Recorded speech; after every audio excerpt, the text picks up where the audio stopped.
Genesis chapter 29. Then Jacob continued on his journey and came to the land of the eastern peoples. There he saw a well in the open country with 3 flocks of sheep lying near it because the flocks were watered from that well. The stone over the mouth of the well was large. When all the flocks were gathered there, the shepherds would roll the stone away from the well's mouth and water the sheep. Then they would return the stone to its place over the mouth of the well. Jacob asked the shepherds, "My brothers, where are you from?"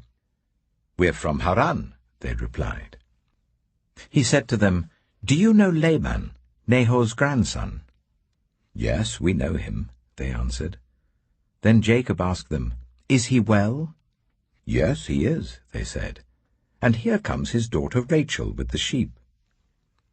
"Look," he said, "the sun is still high.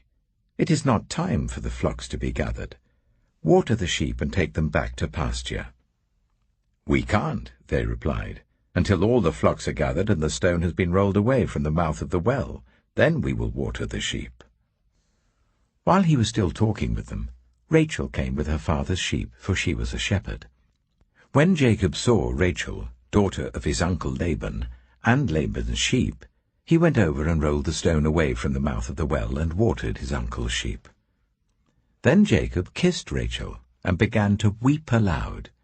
He had told Rachel that he was a relative of her father and a son of Rebekah. So she ran and told her father. As soon as Laban heard the news about Jacob, his sister's son, he hurried to meet him. He embraced him and kissed him and brought him to his home. And there Jacob told him all these things. Then Laban said to him, "You are my own flesh and blood." After Jacob had stayed with him for a whole month, Laban said to him, "Just because you are a relative of mine, should you work for me for nothing? Tell me what your wages should be." Now Laban had 2 daughters. The name of the older was Leah, and the name of the younger was Rachel. Leah had weak eyes, but Rachel had a lovely figure and was beautiful. Jacob was in love with Rachel and said, "I'll work for you 7 years in return for your younger daughter Rachel." Laban said, "It's better that I give her to you than to some other man. Stay here with me."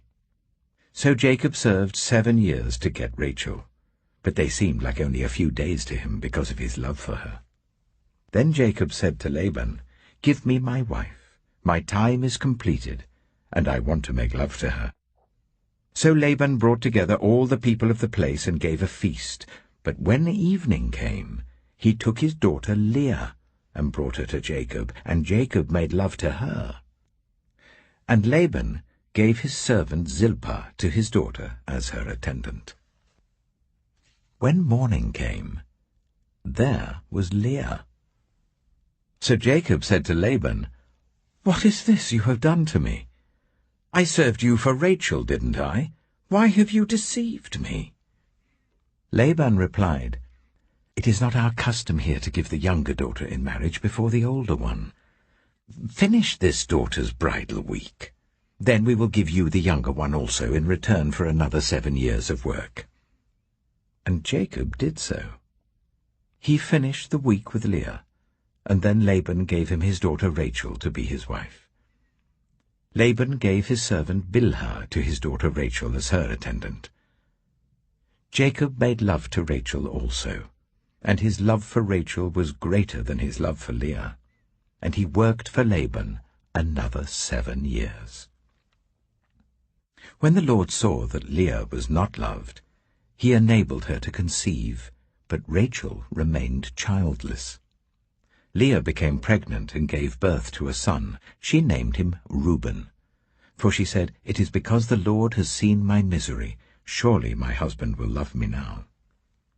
She conceived again, and when she gave birth to a son, she said, "Because the Lord heard that I am not loved, he gave me this one too." So she named him Simeon. Again she conceived, and when she gave birth to a son, she said, "Now at last my husband will become attached to me, because I have borne him 3 sons." So he was named Levi.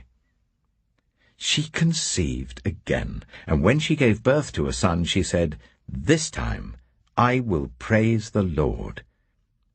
So she named him Judah. Then she stopped having children.